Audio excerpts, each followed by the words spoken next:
Isang dilawang political analyst, dating member ng gabinete, yung panahon ni dating Pangulong Noynoy Aquino, hindi po believe sa hindi ka panipaniwala ang mataas na survey ni BP Sara ayon kay Ronald Llamas.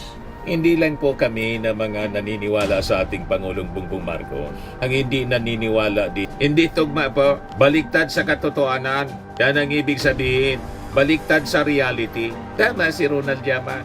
Ang reality po, si Sara, hindi man nagtatrabaho, wala mang ginawa, kundi manira. Saan ka nakakita? Di ba abnormal? Saan ka nakakitang tao, wala mang ginawa, walang contribution sa gobyerno, sumusweldo. Pagkatapos, mataas ang approval rating, ang trust rating. So may mga sayad lang po, may dissonance sa pag-iisip, mga baliw lang, mga kababayan, wala sa tamang pag-iisip. Nagbabagang mga balita at pagtalakay sa mga isyu na lipunan. Bulsa, opinyon, banat at paglalantad sa katotohanan. Bulsa, what you see is what you get. You decide.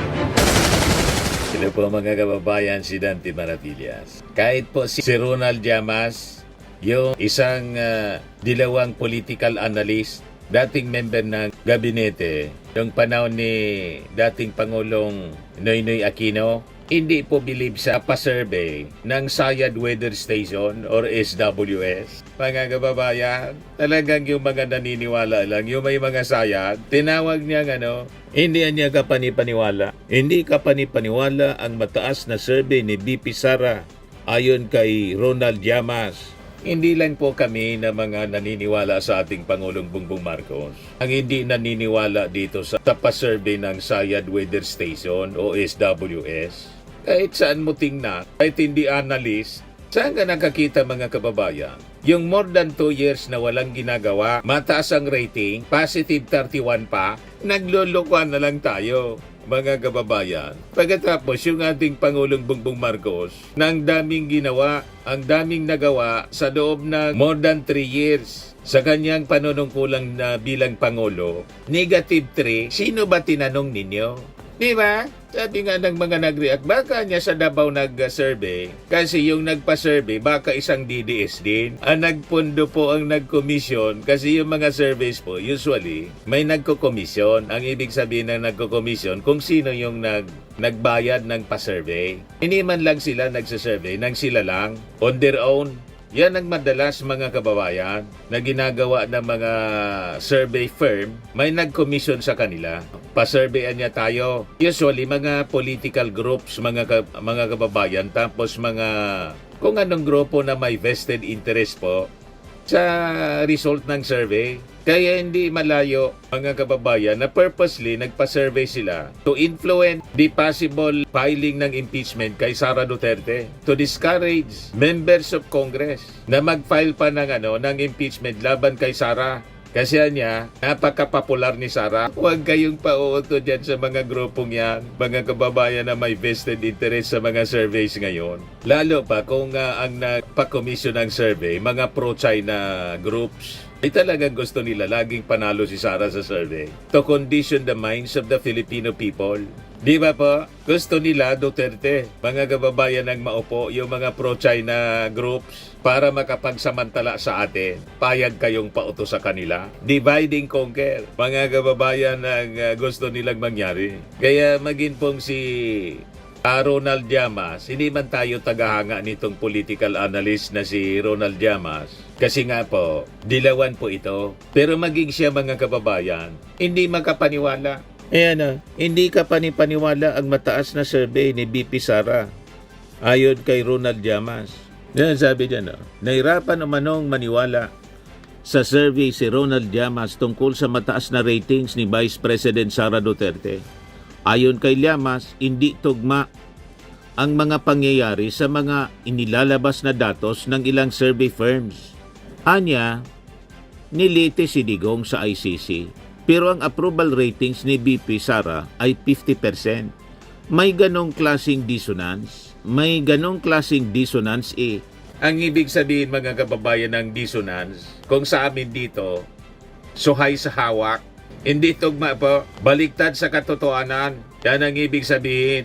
baliktad sa reality. Tama si Ronald Llamas. Ang reality po, si Sara, hindi man nagtatrabaho, wala mang ginawa, o di manira, saan ka nagkakita? Di ba abnormal? Saan ka nakakitang tao, wala mang ginawa, walang contribution sa gobyerno, sumusweldo. Pagkatapos, mataas ang approval ratings, ang trust ratings. So may mga sayad lang po, may dissonance sa pag-iisip. Ang tawag niyan mga kababayan sa psychology, cognitive dissonance. Yung mga tao mga kababayan na hindi niya ma-recognize yung totoo. Kumbaga walang harmony sa kanyang pag-iisip.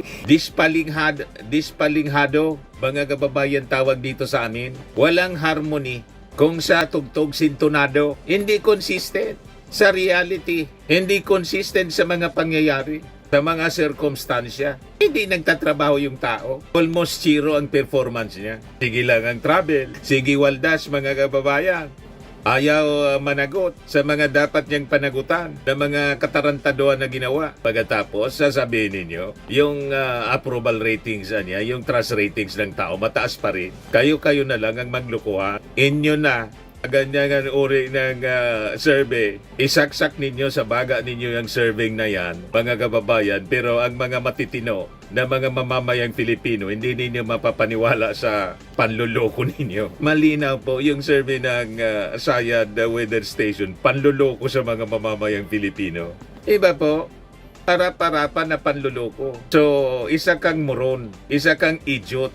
Kung masisway, mapapaniwala ninyo ang taong bayan. May mga tupak lang, mga baliw lang, mga kababayan, wala sa tamang pag-iisip ang pwedeng makumbinsi ninyo sa ganyang uri ng survey. Mag-survey kayo ng mag-survey sa gusto ninyong survey at palabasing panluloko. Pero ang reality, yung ating Pangulong Bongbong Marcos, ang siyang totoong naglilingkod sa ating bayan at siya po ay presidente hanggang 2028.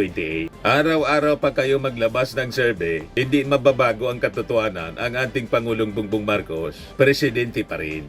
At si Sara, patuloy pa rin siyang maglalaway bilang vice presidente na hindi na makapaghintay, gusto nang umupo. Hindi niya mababago ang reality ng buhay. Yung pinalabas na survey ng Sayad Weather Station is a big joke, mga kababayan, na talaga pong hindi ka panipaniwala. Kaya hindi tayo nagtataka kung bakit ganito yung naging reaksyon nang hindi man nga tagahanga ng ating Pangulo. Kritik ng ating Pangulo, hindi pa maniwala. Kritik na yan, si Ronald Llamas. Yan sabi ni Ronald Llamas. May ganong klaseng dissonance Dito sa mga klaseng surveys na to, hindi ko naman nila lahat, pero I will take them with a grain of salt. Baka hindi lang grain of salt, hindi lang grain, baka 1 kilo ng salt. Sa ang ibig niyang sabihin mga kababayan, malaki yung kanyang paduda. Kaduda-duda naman talaga po. Polpo lang at may sayad ang maniniwala sa survey ito ng Sayad Weather Station. Malamang may kargang kwarta ang survey, kaya ganun ang resulta. At ang intensyon nila, influence the decision of the Congress, discourage sa members of Congress na may planong i-revive ang impeachment laban kay Sara Duterte kasi lumalabasan niya napaka-popular, wag na niya natin. Baka ganon yung disenyo nito at hindi po malayo yung ating mga analysis sa katotohanan. Gusto nilang imanipula at impluensyahan ang desisyon ng ating mga mamamayang Filipino either sa future election o kung hindi yung Congress sa pag-file ng pag-revive ng impeachment complaint laban kay Sara Duterte, i-discourage sila kasi pinalalabas nila napaka-popular ni Sara Duterte at malaki ang tiwala pa ng mga mamamayang Filipino. Kayo-kayo na lang ang maglukuhan. Laging doon sa ating ginawa video after na i-release ng Sayad Weather Station ang result ng kanilang pa-survey ko walang maniwala po sa ating mga viewers. Ito yung video natin na ginawa mga kababayan. Basahin natin yung mga comments dito. Yan sabi ni Natmar, tama ka sir. Walang maniwala sa survey nila. You see? Boying Labro, baka sa kubeta ng office ng SWS ang survey. Pati ang mga survey, binayaran yan ng China sa SWS. Sabi ni Sunrise, grabing kalukuang survey na yan. Kung sino pa ang walang pakinabang, siya pa ang mataas ang survey. Cognitive dissonance ang tawag niyan sa psychology, mga kababayan. Wala sa tono, sintonado. Yan Yung mga reactions ng mga mamamayang Filipino po. Sabi ni Genuine Bravo, malaking kagaguhan at pambobodol na naman yan sa taong bayan ang survey na yan. You see? Sabi ni Fred Dimosones, walang kwentang survey yan. Sabi ni Jolie Galang, hanap buhay ng mga survey firms kahit fake news at magsinungaling, sige lang dahil lang sa salapi. Sabi ni Break Whiskey, yang survey na lang ang taging kaligayahan ng mga DDS. Kaya nga po, sabi natin, magpa-survey kayo araw-araw hanggang 2028. Pero hindi ninyo mababago ang reality, si PBBM pa rin ang Pangulo. At unang-una, yung ating Pangulo, hindi naman po kakandidato pa. Wala man sa kanyang pakinabang yan, mga kababayan na survey ninyo. Sabi ni Merch, sinisira lang ng media ang New Rasyon. Tuloy, walang maniwala sa balita nila.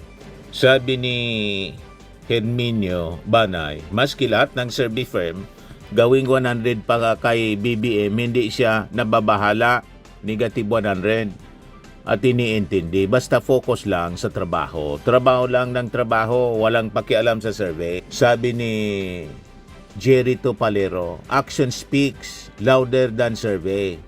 Di kami mga uto-uto, you see? Sabi ni Janet, sa tuwing may iskandalo si Sara Dostay, tinatakpan nila ng survey. Ang tagal na nilang gawain yan.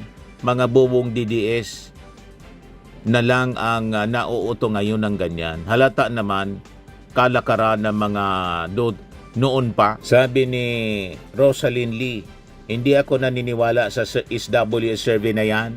Pera-pera lang yan, nabayaran sila ng malaki. Sabi ni Kibitzer, paano mataas ang rating ng lakwatsirang si Chucky kaysa kay PBBM? O Diyos ni Abraham, naniniwala na talaga ako na nababayaran ng mga surveyor. Nakita na ninyo? But anyway, ito yung dapat paniwalaan natin, mga kababayan, itong gusto kong i-share sa inyo. Ayan, ito yung kapanipaniwala, low inflation, steady growth shield, poorest Filipinos in 2025. Mababa po yung presyo ng mga pangunahing bilihin ngayon kahit pumasok yung Pasko. Data show inflation is to 1.6% from January to November 2025, down from 3.4% in 2024, continuing a steady decline from 5.8% in 2022 and 6.0% in 2023. Ba diba? Napakaganda. Sabi po ni Executive Secretary Ralph Recto, the sharp slowdown on niya in inflation reflects decisive government action to stabilize prices, secure food supply, and protect household purchasing power, particularly for rice, which accounts for the largest share of spending among low-income families. Sabi niya, kaya napakalaga nito para sa bawat pamilyang Pilipino, lalo na mga mahihirap. Kapag mababa ang inflation, napapanatili natin na abot kaya ang mga pangunahing bilihin, lalo na ang pagkain. So ito yung mga balita po na natatakpan ng mga controversy. Mahilig kasi tayo na mga Pilipino sa mga controversies. Yung mga good news, hindi interesado na pakinggan ng good news. Mas gusto natin yung chismis, intriga, paninira. Diba? Gustong-gusto ng mga Pilipino. We have to change our mindset po. Focus ng ating atensyon at energy. Yan ang dahilan kung bakit hindi umasenso ang marami. Kasi nakatutok tayo sa mga negativities in life. Yung mga positive developments na binibigay ng gobyerno, wala yung atensyon natin doon. Kundi doon sa mga kasinungalingan ng mga DDS. Hindi ninyo alam kung ano yung mga magagandang balita na ginagawa ng gobyerno. Nandyan na absorb ninyo lahat kasinungalingan, propaganda ng mga DDS. Kaya nahihirapan kayo. Ano ba? Isabi nga natin po, ang pag-asenso sa buhay, mindset lang. Pag ang mindset mo sa mahirap, mahirap talaga ang buhay mo. Tingnan ninyo yung mga umangat sa buhay na mga tao, hindi nila pinapansin yung mga negativities. Nandun sila, ang focus nila is to spot opportunities. Ganun pa, mali yung mga naituro sa atin kasi ng mga nakaraan. Kaya we have to change our mindset. Hanggang you dwell on negativities in life, wala. Talagang mahihirapan kang umangat sa buhay. Kasi nga po, yung sarili mong pag-iisip, puno punong-puno ng negativity at mga toxic na mga balita. Wala ka man pakinabang sa mga ganyan na kwento.